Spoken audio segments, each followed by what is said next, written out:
When you have a non-Google format file in Google Drive, like this Excel file, and you open it, save it, a new version is created, and that file takes up more storage space. Find non-Google format files versions by right-clicking on the file in Drive, selecting File Information, and then Manage Versions. Manage Versions shows all the saved versions. You can delete individual versions of the file by clicking the three dots to the right of the versions and selecting Delete.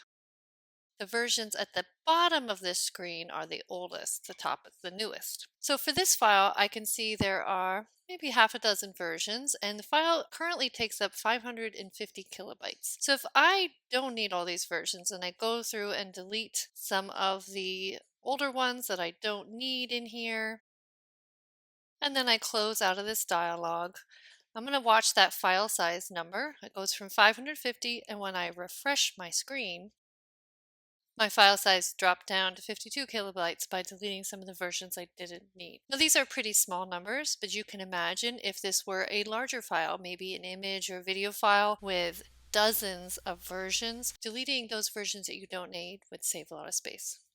Here's a tip on looking for other files that might have lots of versions. In Drive, on the left-hand side, click on Storage.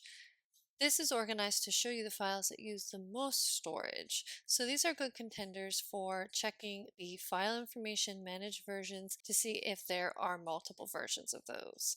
Another idea is to use the advanced search, and you could search for file types that would be large, for example, photos and images or videos.